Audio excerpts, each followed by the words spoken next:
So after finishing the Civil War and Reconstruction unit, we talked about U.S. industrialism and how the U.S. economy could refocus from a war economy during the Civil War to a peace economy providing consumer goods. Not only did businesses want to sell their consumer goods within the United States, but after the closing of the Western frontier, they really want to expand their business interests throughout the world. The United States government sponsors a lot of that through American imperialism, and so that's what this lesson is going to talk about. First off, you have to stop and think, is expansion a good idea? There's two sides to that. Those in favor of expansion said that the U.S. was primed for new markets after the closing of the Western frontier. They were eager to make more money around the world. However, those opposed to expansion said that expanding U.S. influence in the world went against Washington's farewell address and the policy of neutrality, something that the United States had tried to maintain for over 100 years. Entangling ourselves in foreign affairs would only lead to bad things. How did we achieve expansion? Naval power is key. In this time period, there's no planes, and you can't take a train across an ocean. So, naval power is key to the United States expanding its influence throughout the world. The opening of Japan. Commodore Matthew Perry meets with Japanese officials in 1853. He supposedly impresses them with U.S. industrial improvements and their naval power, and Japan agrees to a treaty guaranteeing friendly trade relations. The reality really is that Matthew Perry parked a bunch of naval destroyers off the coast of Tokyo, and while sitting and negotiating, is more or less intimidating the Japanese government. So they signed their treaty, but a lot of historians think they signed it under duress. The Sino-Japanese War between China and Japan ends with Japan as the hands-down winner. And following that war, there are various spheres of influence throughout China. China is a little too weak to resist after the fighting of this Sino-Japanese War. So Japan, who had won the war, but also Russia, Britain, France, and Germany all had spheres of influence in China. I'll show you that on a map in a moment. In 1899 and 1900, the U.S. initiated an open door policy. This allowed any nation to expect equal trading rights in China. Essentially, the United States wanted in on the action. Here is a map in 1910 of spheres of influence in China. Now, the United States never controlled swaths of land like all of these countries did, but we did absolutely muscle our way in via the open door policy to having trading rights in China. Sugar growers from the United States, utilizing the Hawaiian tropical climates to grow their sugar, overthrow the Hawaiian government in 1893 in an attempt to turn the territory over to the U.S. government, which would in turn increase their profits because they aren't paying any duties or taxes to the Hawaiian government anymore. For a period of 5 years, Hawaii was independent. However, in 1898, it becomes a U.S. territory. It's better known in history for, in 1941, Pearl Harbor, Hawaii, the major naval base housing the Pacific Fleet of the United States Navy, is attacked by the Japanese, which brings the United States into World War II.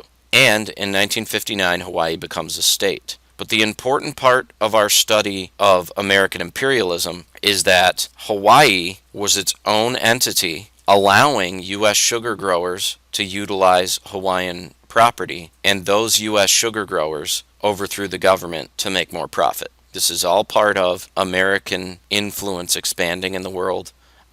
Samoa can be seen here, and in the 1880s, the United States and Germany are competing for influence in Samoa to the point where we almost go to war, but we agree to split the territory with Germany.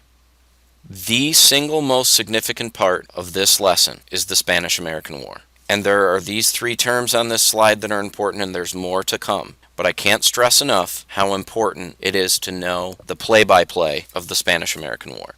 Yellow journalism, and it's important to key in on this term, yellow. In the Old West, to call somebody a coward, you would call them yellow. And so that's where the term yellow journalism comes from, because people in the media that were saying things that were bordering on lies, they're not really true. They're sensationalizing all these stories to achieve a certain goal, and in this case, that goal is war with Spain. The DeLome letter was absolutely one of those things that yellow journalists were using to encourage war with Spain. They printed in newspapers a copy of a letter by the Spanish minister to the United States criticizing President William McKinley. A lot of people are demanding for war with Spain. McKinley hesitates. His logic really is, if I went to war every time somebody insulted me, we'd be at war all over the world. So he doesn't allow the DeLome letter to drag the United States into war, but it is certainly causing the average American citizen to question whether we should or not go to war with Spain. And finally, the last straw that drags us into the war with Spain is the sinking of the USS Maine. It explodes in Havana Harbor in Cuba a few days after the DeLome letter was printed, and it's immediately blamed on Spain. So this is just the straw that broke the camel's back. And eventually, war is inevitable. McKinley cannot avoid going to war after the sinking of the Maine. Interesting part is that the USS Maine, and here's a picture of the wreckage, there's no proof to this day, after many, many studies, what exactly happened. It very well could have been the Spanish sinking the Maine. There are also theories that the coal boiler that ran the ship overheated and exploded. And there is one theory that even says that the United States itself blew up its own ship to justify war with Spain. None of those three theories are proven, but the one that is utilized to go to war with Spain is the idea that this had to be the work of Spain. What are some other motives of going to war other than nationalism? Naval planners are viewing Cuba as a great location for a new naval base. Also, the whole idea of any other nation controlling any kind of army or navy bases only 90 miles off the coast of Florida, that's unacceptable to the United States and to the United States national security in the views of these naval planners. Also, U.S. sugar companies had invested $50 million. That's a lot of money even today, and based on the rates of inflation, is worth even more money back then. They'd invested all this money in Cuban sugar plantations, and the Spanish government was not being cooperative. A friendlier, independent Cuba would probably be better for U.S. profits.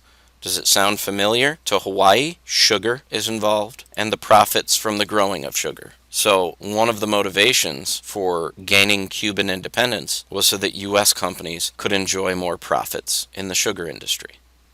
This little saying that the Spanish-American War was a splendid little war. Why would we say that? Well, because in 1898, at the end of the war, Spain gives up Puerto Rico and Guam. I'll show you on maps where those are located in a moment. And grants Cuba its independence, which we just mentioned as being very important to U.S. Sugar Trust interests. They also sell, I put this in quotes, the Philippine Islands to the U.S. for the bargain basement price of $20 million. Allow me to take us back to an earlier lesson earlier in the year. James K. Polk starts the Mexican War. He does so in a manipulative way, sending U.S. troops into a disputed territory in what is today Texas, near the Rio Grande River. He does so knowing that Mexico will fire on U.S. troops.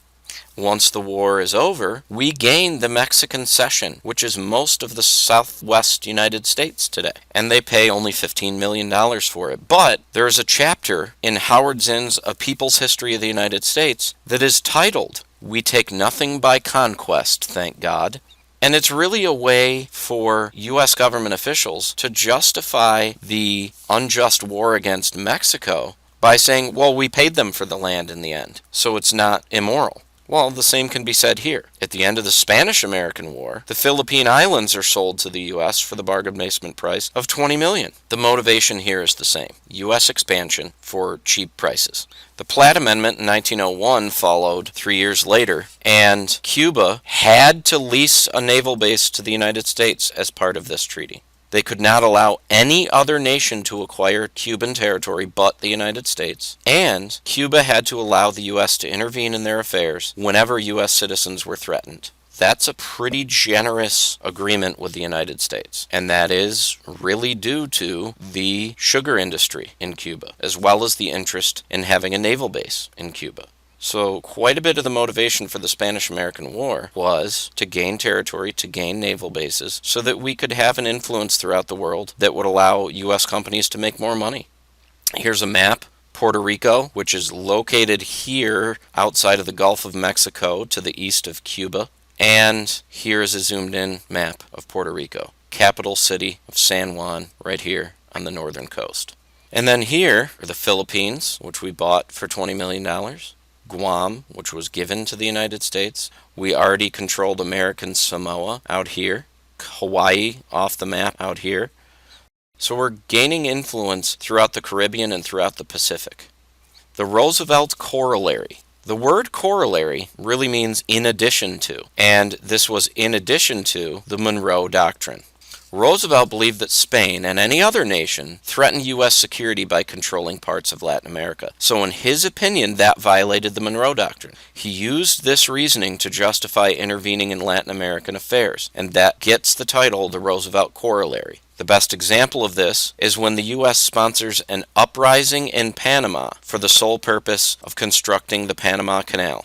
Why? So that the U.S. could move between oceans as a navy, but also move between oceans to make trading and money-making and profits more efficient. This is a famous political cartoon showing Teddy Roosevelt pulling a string of what looks like toys, ships throughout the Gulf of Mexico and the Caribbean. And the saying, to walk softly and carry a big stick. This political cartoon and that saying are attributed to Teddy Roosevelt. After Roosevelt comes William Howard Taft. And aside from being well known as the president who got stuck in the White House bathtub because of what a large man he was, he continues Roosevelt's interventionist policies in Latin America. And he called his continuation of these policies dollar diplomacy because he is protecting U.S. business interests in Latin America whenever he intervenes. So the U.S. invests a lot of money in these places, so money is involved, hence dollar diplomacy. And he's protecting U.S. monetary interests by intervening in these places. So again, money, dollar diplomacy. This is a photo of William Howard Taft. You can see what a large man he was and how he would have been easily stuck in the White House bathtub. This is the end of the presentation. Please make sure that you take the online quiz. Use your notes. If you use your notes, there's really no reason you shouldn't get 100. Thank you. See you in class.